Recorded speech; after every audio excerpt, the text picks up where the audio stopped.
I'm Brianna Hayes, 32, and despite running a major tech division, I've always kept quiet about my success, especially around my brother James. That Easter Sunday at our parents' suburban home, I knew something had to give. For years, James had dismissed my career while inflating his own importance. Little did he know, my company had just acquired his failing startup. My stomach knotted as we gathered around the table. Before I tell you what happened when my success finally spoke louder than my brother's ego, drop a comment letting me know where you're watching from, and subscribe if you've ever dealt with a know-it-all family member. Growing up in Portland with James was like living in perpetual shadow. From the moment he built his first computer at 12, while I was still playing with friendship bracelets, a pattern was established. James was the tech genius. I was just the little sister trying to keep up. "That's nice, Brie," he'd say whenever I showed him something I was proud of, that dismissive tone making it clear he thought whatever I'd accomplished was child's play compared to his achievements. When I won the school science fair in 6th grade, James was quick to point out that my project on solar energy was pretty basic compared to the programming competition he'd won that same year. Our parents, Richard and Kathleen, didn't intentionally play favorites, but they were in awe of James's technical abilities. Dad, an accountant who still struggled to program the DVR, looked at James like he was speaking another language when he talked about coding. Mom, a high school English teacher, would just smile and nod, clearly impressed even when she didn't understand what he was saying. "Your brother has a special gift," they'd tell me. Not everyone thinks that way. The pattern continued through high school. I excelled in business classes and leadership positions, but those achievements always seemed secondary to James's programming skills and robotics trophies. When college applications rolled around, James was accepted to MIT with a partial scholarship for computer science. I chose a business program at the University of Washington, and though it was a great school with an excellent reputation, James couldn't help but snicker. "Business, huh? I guess not everyone can handle the rigor of a real STEM program." My parents reprimanded him, but with no real conviction. "James, be nice to your sister," Dad would say, but then immediately ask James about his latest coding project, effectively validating the hierarchy James had established. The only person who ever really saw me was my grandmother Eleanor. Grandma was a surprise in our family. At 78, she had an iPad, a smartphone, and was more tech-savvy than my parents. She'd been a mathematics professor in the 1970s when women in her field were rare, and she recognized something in me that others missed. "They don't see it yet," she told me once during my sophomore year of college when I was home for Christmas break, feeling particularly overshadowed after James had spent dinner talking about his internship at Google. "But you have something just as valuable as technical knowledge, Brianna. You understand people and systems. You see the big picture. That matters in technology too." With her encouragement, I focused on my strengths. I graduated with honors, landing a job in marketing at a small tech firm called DigiPath. James, predictably, was unimpressed. "Marketing for a tech company," he said at my graduation dinner. "So you'll be making pretty brochures for products you don't understand?" I swallowed my anger and promised myself I'd prove him wrong. I worked twice as hard as anyone else at DigiPath, not just learning the marketing side, but understanding our products deeply enough to explain their value to clients. I took night classes in basic programming, not to become a developer, but to speak the language of our technical teams. Within 3 years, I'd moved up to marketing director, and 2 years after that, I was recruited by Synergy Tech, a major player in enterprise software. Each step forward in my career was met with the same dismissive attitude from James. When I excitedly told my family about my new job at Synergy Tech, James interrupted with news about his own startup idea. My promotion to team lead coincided with his first round of seed funding. When I was made department head, he announced he'd been featured in a tech blog. Family gatherings became increasingly tense as James dominated conversations with technical jargon, positioning himself as the only person at the table who truly understood the modern world. He'd use terms like neural networks and blockchain architecture without explanation, effectively shutting down any meaningful contribution from others. "Don't worry if you don't get it," he'd say, especially to me. "It's pretty complex stuff." My parents would beam with pride, while I sat quietly, building my career without fanfare. Grandma Eleanor would catch my eye across the table and give me a knowing wink. "Patience," her look seemed to say. "Your time will come." And it did, in a way I never could have anticipated. 7 years into my career at Synergy Tech, I was appointed Director of Strategic Acquisitions, responsible for identifying promising smaller companies for potential purchase. It was during a routine review of acquisition targets that a familiar name appeared on my desk. Nextier, a startup with promising technology but struggling financials. James's startup. My career trajectory at Synergy Tech hadn't been accidental. While James was busy talking about his achievements, I was quietly building mine. I started in marketing but quickly demonstrated an aptitude for understanding market trends and identifying opportunities. My ability to translate between technical teams and business objectives made me valuable, and my talent for strategic thinking moved me up the corporate ladder faster than even I had expected. After 8 years, I found myself as Director of Strategic Acquisitions, a position that combined my business acumen with my hard-earned technical knowledge. My team was responsible for identifying promising companies that could either complement Synergy Tech's offerings or eliminate future competition. We analyzed dozens of potential acquisitions each quarter, looking not just at current value, but at future potential. It was during one of our regular scouting sessions that the name Nextier appeared on our radar. They had developed an innovative approach to machine learning that could potentially enhance our flagship product. The company had strong intellectual property and talented engineers, but was struggling with monetization and market penetration, a common problem for technically brilliant founders without business experience. "This one has potential," my assistant Parker noted, sliding the preliminary report across my desk. "Small team, great tech, burning through cash too quickly. Classic acquisition target." I opened the file and froze when I saw the founder's name, James Hayes. My brother's company was on our acquisition list, and he had no idea I was in a position to influence its fate. My first instinct was to recuse myself immediately. There was a clear conflict of interest, and I prided myself on my professional ethics. But before I could pass the file to my colleague, curiosity got the better of me. What exactly had my brother built? How was his company really performing? For once, I had the opportunity to see beyond James's carefully curated narrative. What I found surprised me. The technology was genuinely innovative. James had always been brilliant, but the business was in trouble. Nextier had burned through 2 rounds of funding with minimal revenue to show for it.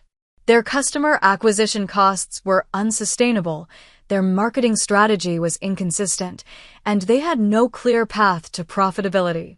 The very aspects of business that James had dismissed as trivial compared to technical development were the areas where his company was failing.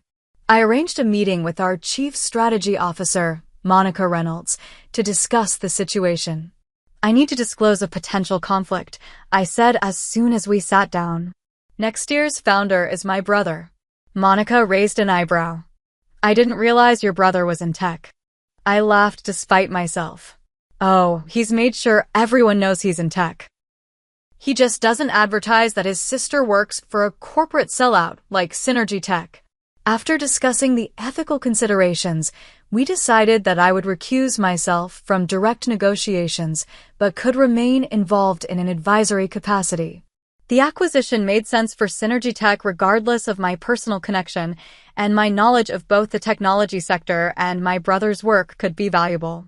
"Just keep everything by the book," Monica advised. "Document all communications, and we'll make sure there's no appearance of either favoritism or sabotage." For the next 3 months, I watched from the periphery as our acquisition team conducted due diligence on Nextier. Their findings confirmed my initial assessment. brilliant technology hampered by poor business execution. To my surprise, I found myself advocating for the acquisition despite my complicated feelings about James. The technology was worth saving, and the team, except perhaps its founder, deserved a chance to succeed with proper support. What struck me most during the process was that James appeared completely unaware of my role at Synergy Tech.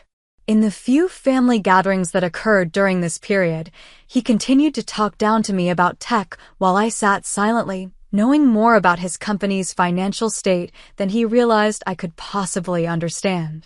The acquisition was finalized 1 week before Easter.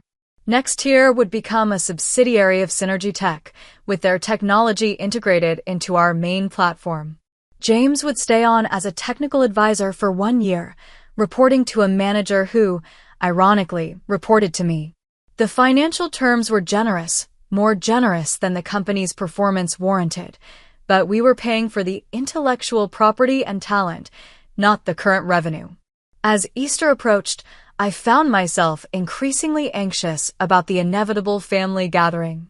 Should I tell my family about my involvement before the dinner? Should I warn James? I called Grandma Eleanor for advice.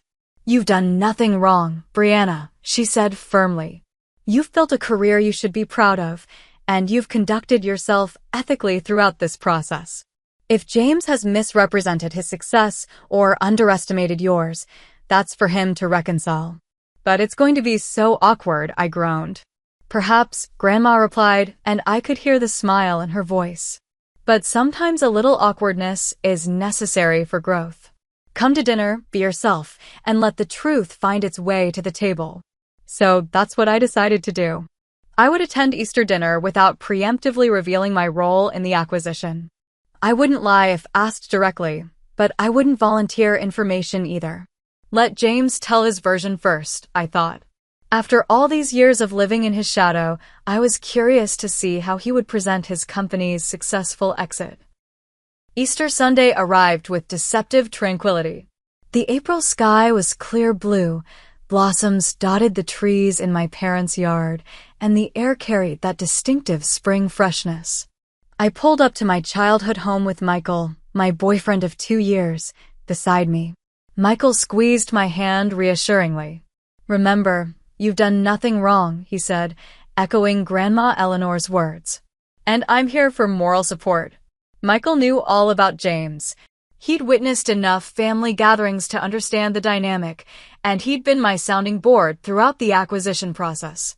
As a high school history teacher, he was refreshingly removed from the tech world, which made him a perfect neutral party. "I know," I sighed. "I just hate confrontation." "Sometimes it finds you anyway," he replied sagely. Mom greeted us at the door with her customary enthusiasm, hugging us both tightly. "Brianna, Michael, so good to see you. Everyone's already here. We're just waiting on Aunt Linda and Uncle Rob."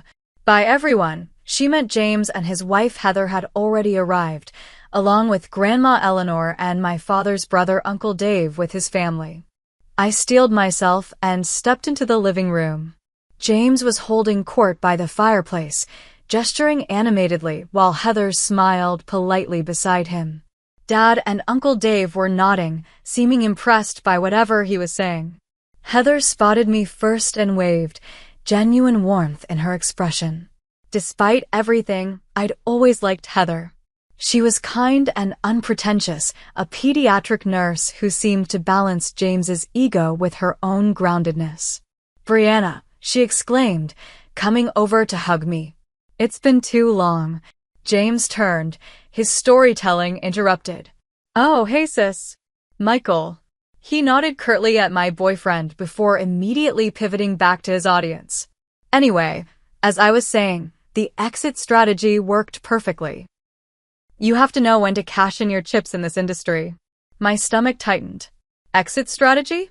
James was already spinning the acquisition as if it had been his master plan all along, rather than a necessary lifeline for a sinking company.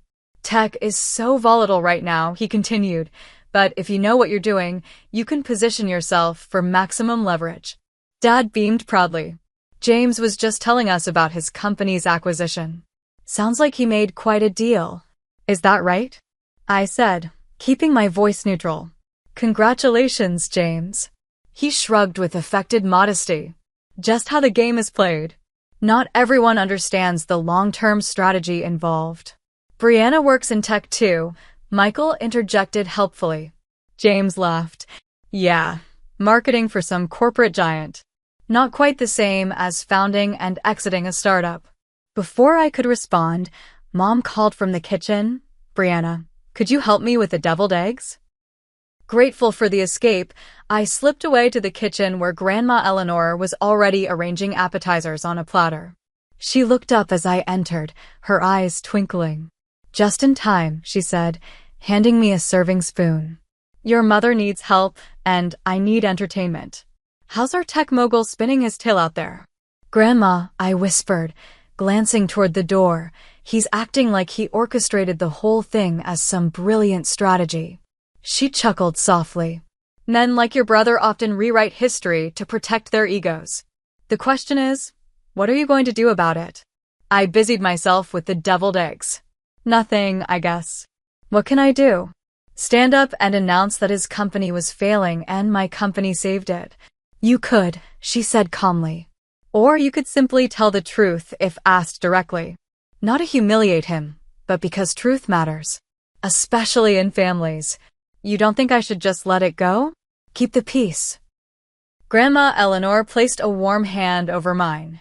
Peace built on falsehood isn't really peace, Brianna. It's suppression. You've spent your whole life diminishing your light so James could shine brighter. Maybe it's time to stop doing that. Mom bustled in before I could respond, assigning us more food preparation tasks. The next hour passed in a flurry of activity as the remaining guests arrived and the house filled with the chaotic energy of a large family gathering.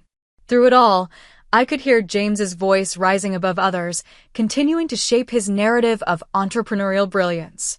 As I helped Grandma set the dining room table, she murmured, "Stand tall, but don't force it. The truth has a way of finding its moment." Finally, Mom announced dinner was ready. We all gathered around the large oak table, passing dishes and filling plates. James strategically positioned himself at the center of the table, directly across from Dad, the perfect spot for commanding attention. Michael and I sat near one end, with Grandma Eleanor beside me. As we settled in for the meal, I felt the tension in my shoulders building. James had spent the past hour misleading our family about his professional situation while dismissing mine. Yet here I sat, silently complicit in his deception. Grandma Eleanor was right, this wasn't peace. And as the dinner conversation inevitably turned toward careers and accomplishments, I knew the moment of truth was rapidly approaching. Easter dinner in the Hayes family had always been a production. Mom's table groaned under the weight of traditional favorites, honey-glazed ham, scalloped potatoes, green bean casserole, and her famous yeast rolls that took hours to prepare. Crystal glasses that only appeared for special occasions caught the light from the dining room chandelier, and the good china, a wedding gift from my grandparents, was arranged in perfect place settings. Aunt Linda raised her glass. Before we start, I think we should toast. To family, to spring, and to new beginnings. And to success, James added quickly, raising his own glass higher. To new ventures and knowing when to cash out. Everyone dutifully lifted their glasses, though I noticed Heather's smile seemed strained. Grandma Eleanor's eyes met mine briefly before we all took a sip and began passing dishes around the table. The conversation flowed easily at first, centered on safe topics like Cousin Amy's new baby, Uncle Rob's recent retirement, and Aunt Linda's planned trip to Italy. But as the meal progressed, James grew increasingly restless with topics that didn't allow him to showcase his achievements. When there was a brief lull in conversation, he seized the opportunity. "So, Dad, I've been thinking about advising you on your retirement portfolio," he said, cutting into his ham. "After this acquisition, I've got some insights into where tech is headed that could really maximize your returns." Dad looked impressed. "That would be great, son. I could certainly use the help." "What about you, Brianna?" Aunt Linda asked kindly. How's work going for you? Still at the same company. Before I could answer, James jumped in. Bree's still doing marketing at that big corporate place. What is it again? Synergisoft. Synergy Tech, I corrected quietly.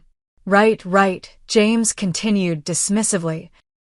Anyway, as I was telling Dad, the real action is in startups. Corporate tech is where innovation goes to die. I took a slow, deep breath. Actually, that's not. The problem with corporate environments, James interrupted, warming to his topic, is that they're full of people who couldn't cut it as entrepreneurs. No offense, Bree, he added with a patronizing smile that made it clear offense was absolutely intended. Mom tried to redirect. Brianna has been promoted several times, James. She's doing very well. Sure, James nodded condescendingly. I'm sure she's great at whatever marketing stuff she does. But let's be real, it's not the same as being in the trenches, building something from nothing, taking real risks. The table had grown uncomfortably quiet. Even Michael, normally diplomatic to a fault, was gripping his fork with unnecessary force. I focused on cutting my ham into perfectly even pieces, willing myself to stay calm. James, oblivious to the tension, or perhaps feeding on it, continued his monologue. The tech industry separates the visionaries from the support staff pretty quickly. Some people have what it takes to innovate, to disrupt, to lead technological revolutions. Others are better suited to, well, supporting roles. He looked directly at me. Not everyone can handle a real career in tech. The silence that followed was deafening. Mom looked mortified, Dad uncomfortable. Heather was staring intently at her plate. I felt Michael's hand find mine under the table, squeezing supportively. And then, from the other end of the table, came Grandma Eleanor's clear, steady voice. Is that why your company just bought his? Time seemed to stop. All eyes swiveled from Grandma to me, then to James, whose fork clattered against his plate. His face, usually so composed, cycled rapidly through confusion, disbelief, and then dawning horror. What? He sputtered, looking frantically between Grandma and me. What are you talking about? Grandma Eleanor took a calm sip of her water. I'm simply asking if that's why Brianna's company, Synergy Tech, acquired your startup, Next Tier. Because they're the real tech innovators. The table erupted in confused murmurs. Dad looked bewildered. Brianna's company bought James's? What does that mean? James's face had flushed deep red. That's not what happened, he stammered. We were acquired. Yes, but it was a strategic exit. I chose to sell. And Brianna had nothing to do with it. She works in marketing, for God's sake. All eyes turned to me. For a moment, I considered letting it go, finding some diplomatic way to preserve James's dignity. But then I remembered Grandma's words about truth in families, and all the years I'd spent dimming my light. Actually, I said, my voice steadier than I expected, I'm the Director of Strategic Acquisitions at Synergy Tech. I've been in that role for almost 2 years now. James stared at me in disbelief. That's impossible. You would have said something. Would I? I asked quietly. When would I have mentioned it, James? Between your lectures on blockchain or your explanations of why marketing isn't real tech work. Wait, Dad interjected, looking confused. You're saying you were involved in buying James's company? She's lying, James snapped. She's trying to take credit for my exit. If she worked in acquisitions, I would have known. My team dealt with Synergy Tech executives. Your team dealt with my team, I corrected him. I recused myself from direct negotiations because of our relationship. But yes, I was involved in an advisory capacity, and I'm the one who initially identified Next Tier as an acquisition target. The stunned silence that followed was broken by Heather's soft voice. It's true, James. I saw Brianna's name on some of the preliminary paperwork. I assumed you knew and just weren't mentioning it. James looked betrayed. You knew? And you didn't tell me. I thought you knew. Heather protested. Why wouldn't you know? Because she's lying. James pushed back from the table violently, his chair scraping against the hardwood floor. This is sabotage. You deliberately targeted my company, didn't you? Couldn't stand that I was finally succeeding, so you had to take over and ruin it. Your company was 3 months from bankruptcy, James, I said, keeping my voice level. You had great technology, but no sustainable business model. The acquisition saved your company, your employees' jobs, and your reputation. How dare you? James was nearly shouting now. You know nothing about tech business. James, Mom interjected, please calm down. I will not calm down, he snapped. My sister has been undermining me my entire life, and now she's claiming she saved my company? That's rich.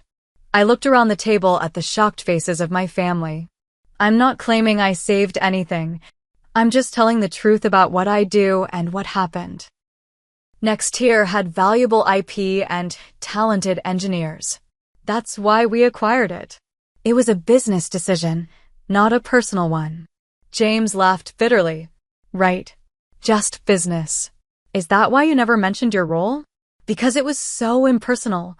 I never mentioned my role because you never asked, I said simply. You've never been interested in my career, James. You've been too busy explaining to everyone why what you do is so much more important. The raw honesty of my statement hung in the air. James opened his mouth to argue, then closed it again. Without another word, he turned and stormed out of the dining room. A moment later, the front door slammed. The table remained silent for several long seconds. Finally, Uncle Rob cleared his throat. Well, that was unexpected. Aunt Linda turned to me. Brianna, honey, I had no idea you were so high up in your company. Why haven't you ever told us? I looked around at my family, at the genuine surprise and interest on their faces, and felt a weight I hadn't even realized I was carrying begin to lift. I guess no one ever really asked, I said softly. As the shock of James's departure settled over the table, all eyes turned to me. The family dynamic had shifted so suddenly that no one seemed to know quite how to proceed. Heather looked particularly uncomfortable, caught between loyalty to her husband and the uncomfortable truth that had been revealed. Perhaps, Grandma Eleanor suggested gently, this would be a good time for Brianna to tell us about her actual career. Mom nodded eagerly, though her eyes kept darting to the front door where James had exited. Yes, please. I feel terrible that we don't know more about what you do, sweetheart. I took a deep breath, feeling strangely vulnerable.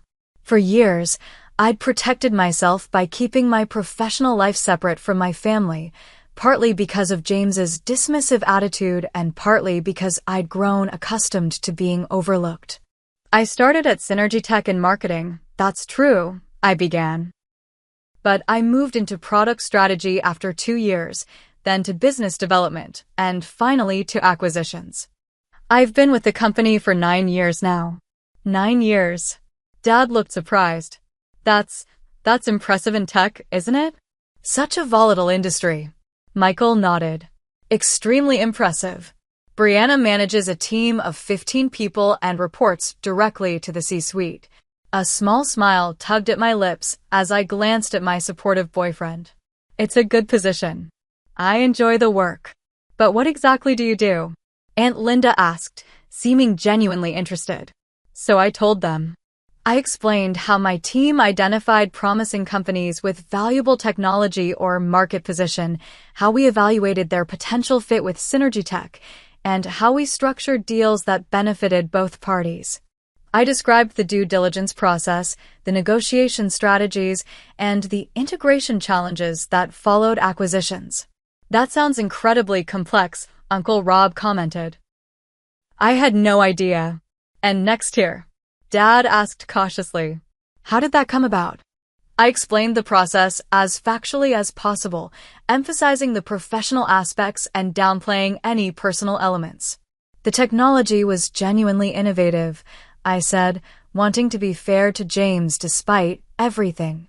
Our technical team was impressed with what they'd built. But the business fundamentals weren't strong enough to sustain the company independently.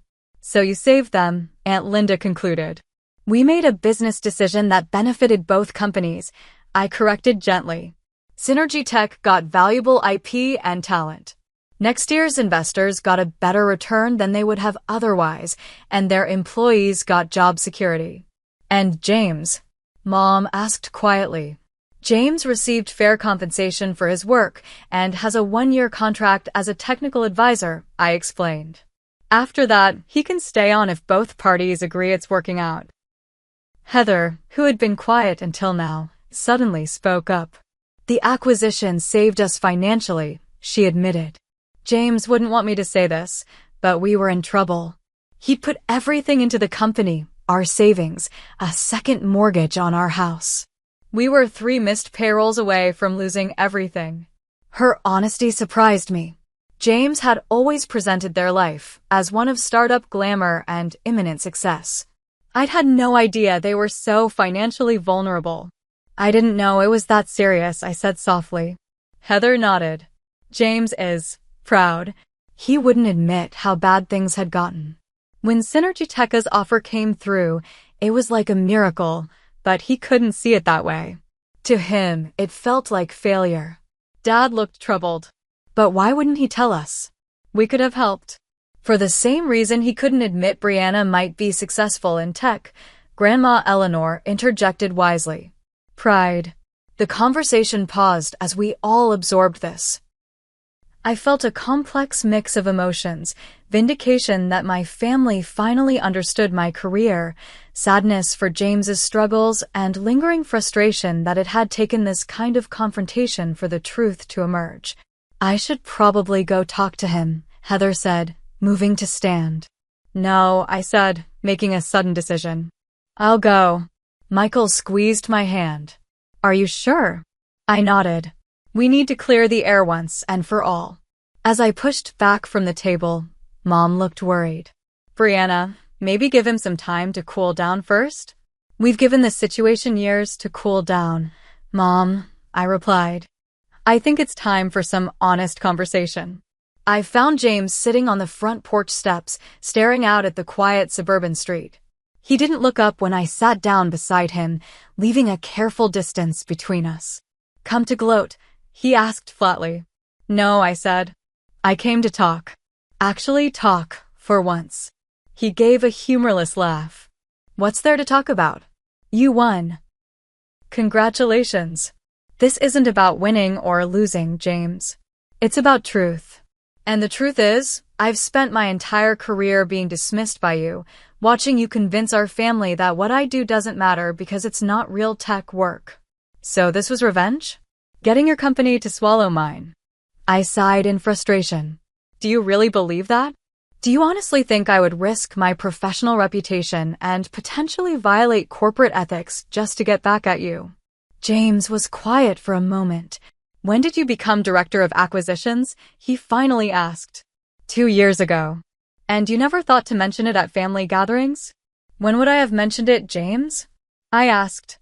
Between your monologues about neural networks and blockchain, you've never once asked me about my career. Not once. He had the grace to look slightly abashed. I just assumed. You assumed I was still in the same entry-level marketing position I started in 9 years ago. I finished for him. Because that fit your narrative that I wasn't capable of understanding real tech. Meanwhile, I've been steadily advancing, managing larger teams, taking on more responsibility, and actually succeeding in the industry you claim I'm not cut out for. James was silent for several long moments, staring at his hands. When he finally spoke, his voice had lost its defensive edge. Nextier was really failing, wasn't it? The vulnerability in his question caught me off guard. The technology was sound, I said carefully. But yes, the business was in trouble. I kept thinking the next round of funding would solve everything, he admitted. That we just needed a little more runway. But each milestone we set, we'd miss or barely hit, and then set a new one. That's actually pretty common in startups, I offered. It's why most fail. I didn't want to fail. For the first time, James looked directly at me, and I was startled to see the raw pain in his expression. I've built my entire identity around being the tech genius in the family. What am I if that's not true? The question hung between us, heavy with years of competition and misunderstanding. I thought carefully before responding. You are a tech genius, James. Your coding skills are incredible, and the core technology at Next Tier is genuinely innovative. That's not in question. But building a successful company requires more than just technical brilliance. It needs business acumen, market understanding, strategic planning, all the things you've dismissed as unimportant compared to coding. He winced. Things you're good at. Yes, I acknowledged. Things I'm good at. We could have been complementing each other's strengths all these years instead of you treating me like I was somehow less than you because I focused on the business side of tech. James ran a hand through his hair, a gesture so familiar from our childhood that it momentarily transported me back to simpler times. I've been an ass, haven't I? The blunt admission startled a laugh out of me. Yes, you really have. A ghost of a smile crossed his face. Can I blame it on the stereotypical arrogance of programmers? You can try, but I work with plenty of programmers who manage not to be condescending to their sisters. The smile faded, and James looked genuinely remorseful.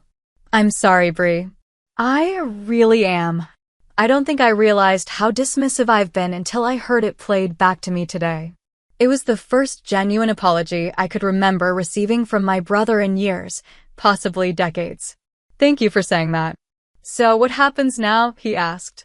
With Next Tier, I mean. With me. That depends partly on you, I said honestly. The integration team thinks your technology has real potential as part of our enterprise suite. You know the code better than anyone. If you can put aside your pride and work collaboratively, there's a place for you. Working for my little sister's company, he said, but without the bitterness I might have expected earlier. Working with a company that values your technical expertise, I corrected. My division oversees acquisitions, but I wouldn't be your direct manager. That would be Marcus in technical integration, and he's brilliant. You'd learn a lot from him. James was quiet for a moment. I need to think about it. That's fair, I agreed. But don't think too long. Tech moves quickly, as you know. We sat in silence for a few minutes, watching a neighbor walking their dog across the street. It wasn't a comfortable silence, exactly, but it wasn't hostile either. Progress of a sort. We should probably go back inside, I finally suggested. Mom's probably worried, and your food is getting cold. James nodded. This is going to be awkward, isn't it? Probably, I admitted. But maybe it's time we were honest with each other and with the family. No more pretending. He took a deep breath and stood up. No more pretending, he agreed, offering me his hand.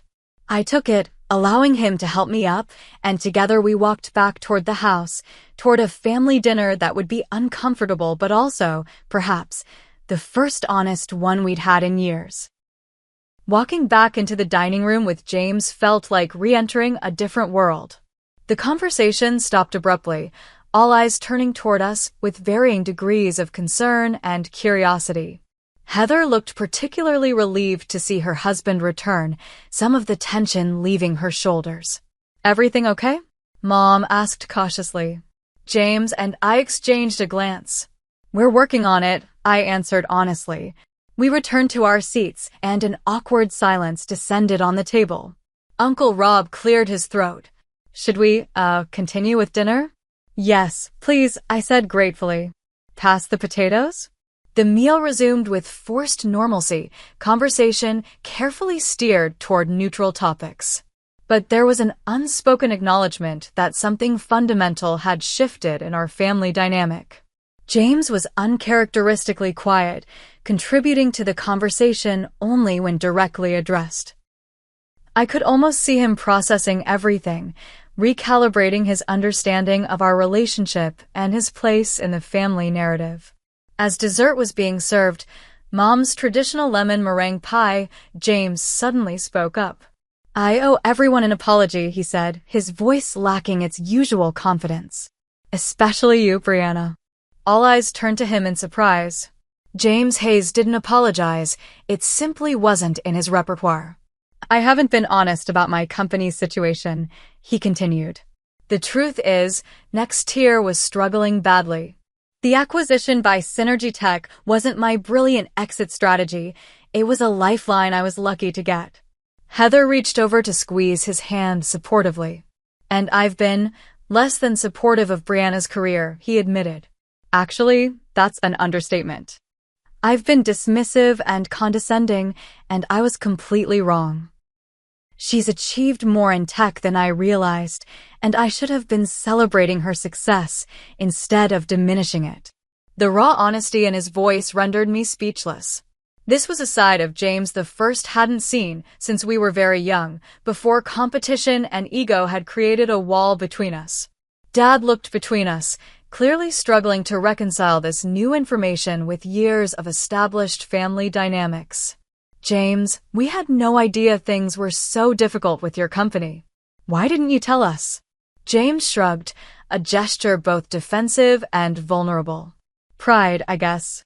I've always been the tech prodigy, the successful one. Admitting failure didn't fit that image.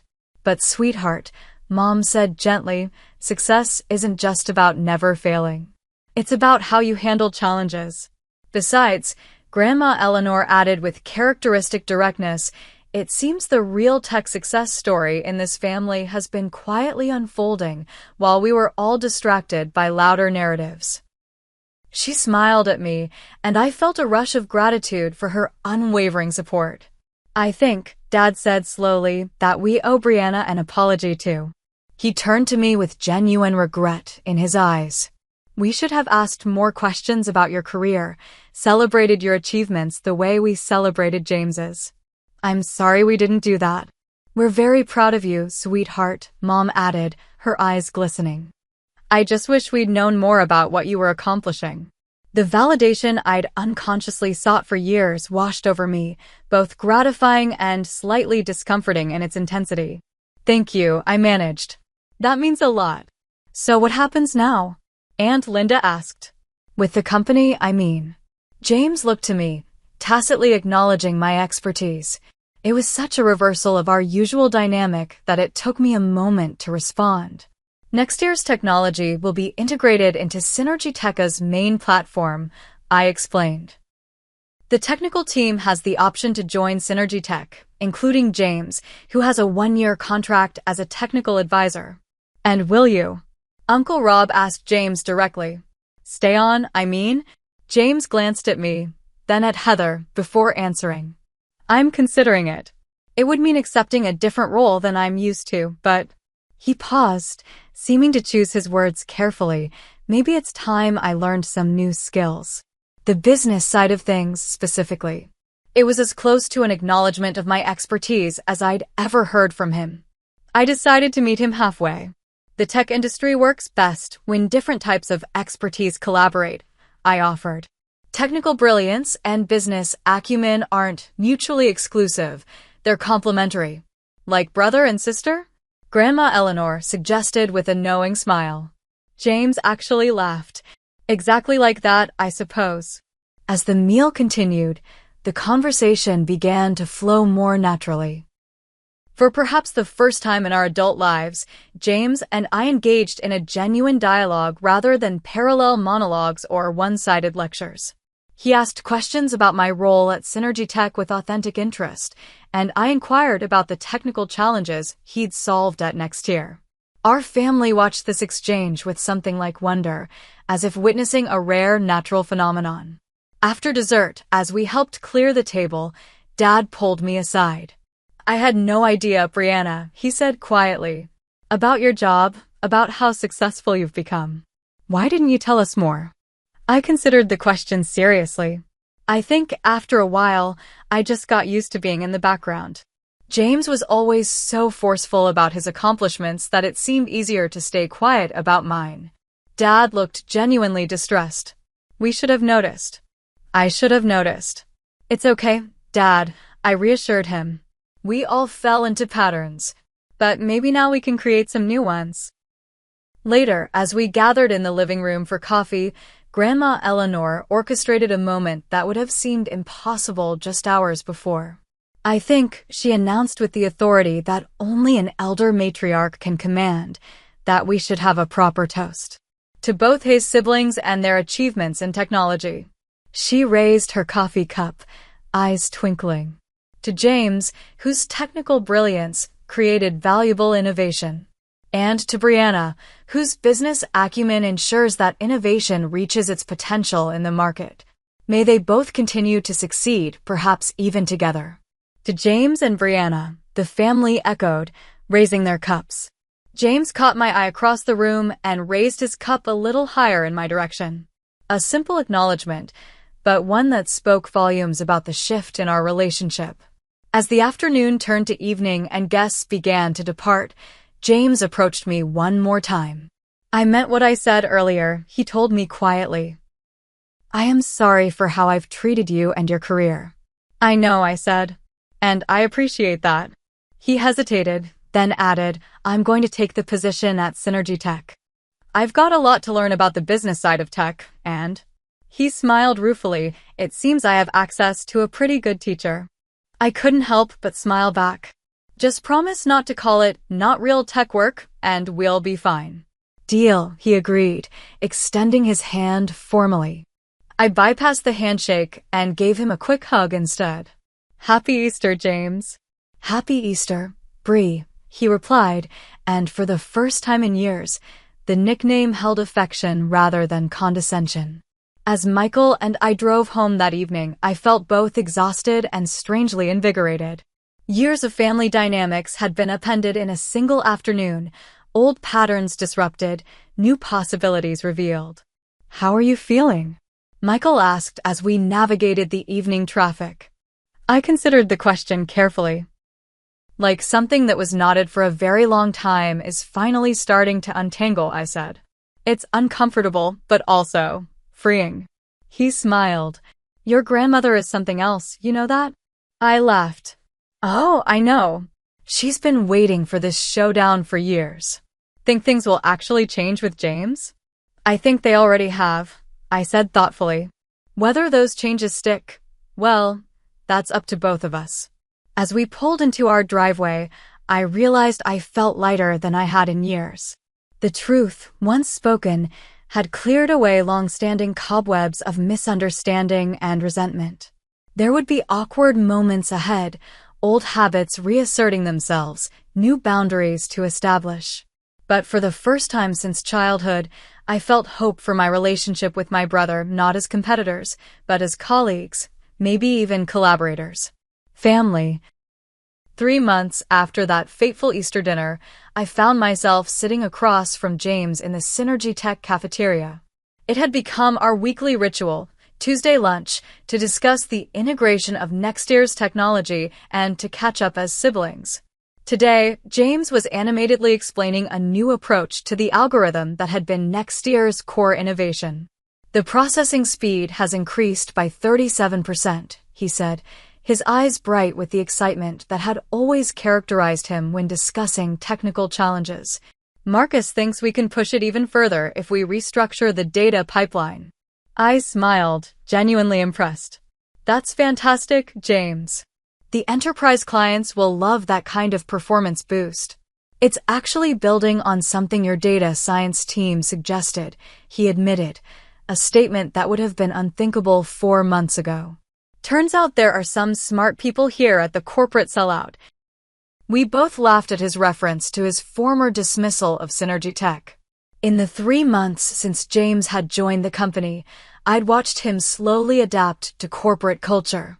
There had been rough patches, his tendency to speak bluntly had ruffled some feathers in HR, and he'd initially bristled at the layers of approval required for changes, but he was learning.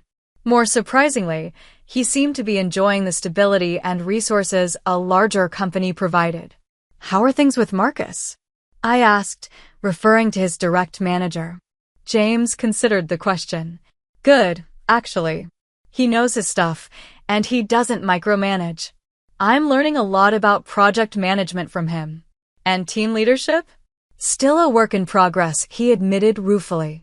Turns out managing people requires skills I haven't fully developed yet. This self-awareness was perhaps the most striking change in my brother.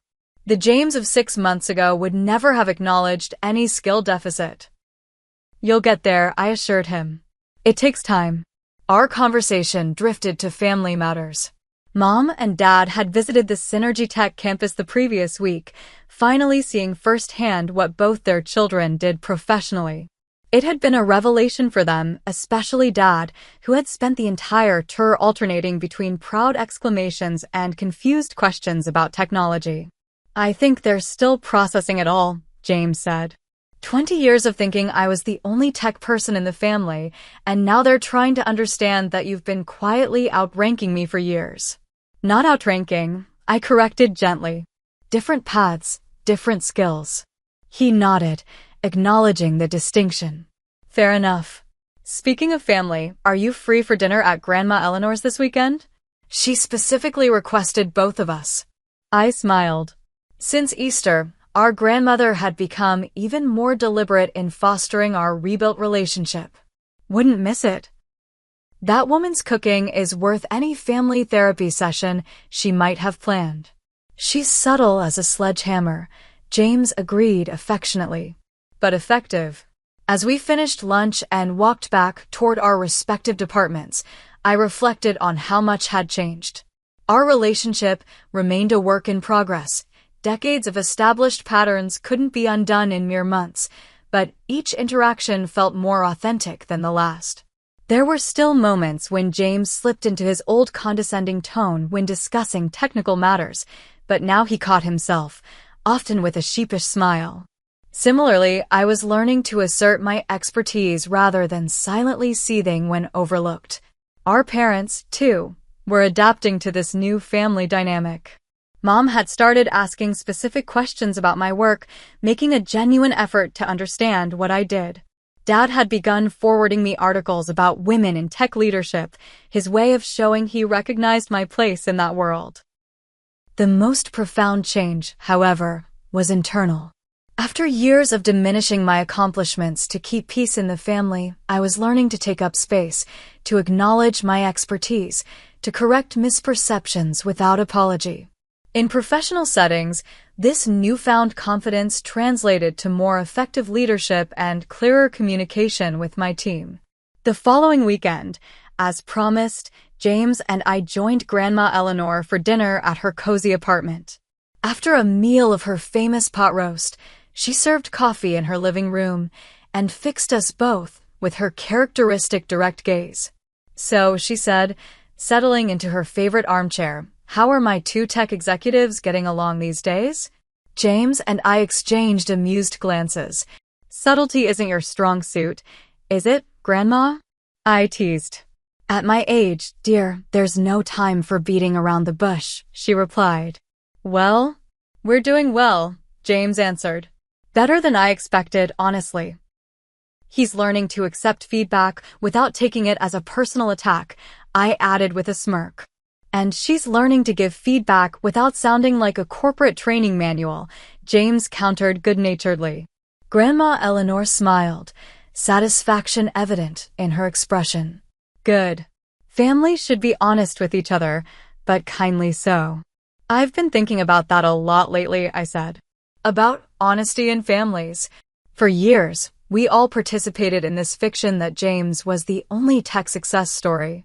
Me by staying quiet about my achievements, James by exaggerating his, and the rest of the family by never questioning the narrative. It was comfortable, James admitted. For me, anyway. I got to be the star. And what have you learned from having that comfort disrupted? Grandma asked him. James considered the question seriously. That comfort isn't always growth. That being the star kept me from learning things I needed to know. And that. He glanced at me, that I missed out on a potential ally by treating my sister like a competitor.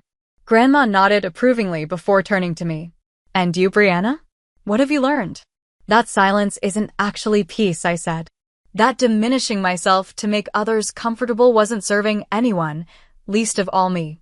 And that authenticity, while sometimes uncomfortable, is the only way to be truly known and loved. Very good, Grandma said, sounding like the professor she once was. Now, the real test will be taking these lessons forward. Family patterns have a way of reasserting themselves if we're not vigilant. We're working on it, I assured her. James has actually been asking for my input on managing his team at Synergy Tech. And Brianna's been consulting me on technical aspects of upcoming acquisitions, James added. Turns out our skills really do complement each other. As I've been saying for approximately 30 years, Grandma noted dryly. We laughed, the sound of genuine affection filling the small apartment.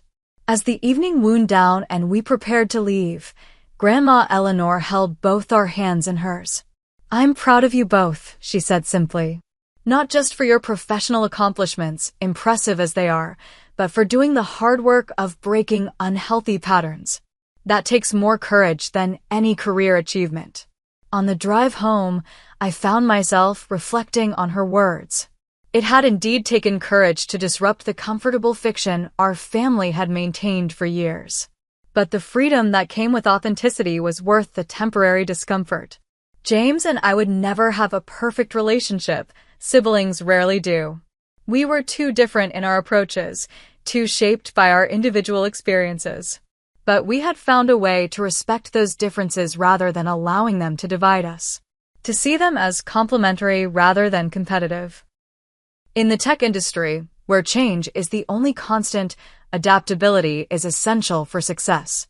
James and I had finally applied that principle to our personal relationship, and both were stronger for it. The truth, as it turned out, hadn't destroyed our family as I'd feared.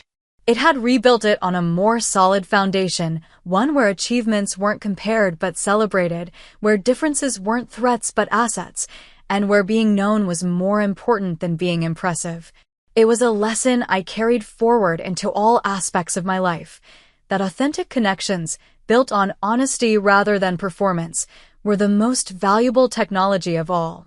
Have you ever experienced a moment where standing in your truth changed a relationship for the better? I'd love to hear your stories in the comments below. And if you've enjoyed this journey of sibling rivalry turned collaboration, please hit that like button and subscribe to the channel for more stories about navigating complex family dynamics. Share this video with someone who might need permission to shine their own light without dimming it for others. Thank you for watching, and remember, sometimes the most important disruption isn't in technology, but in the patterns we've accepted for too long.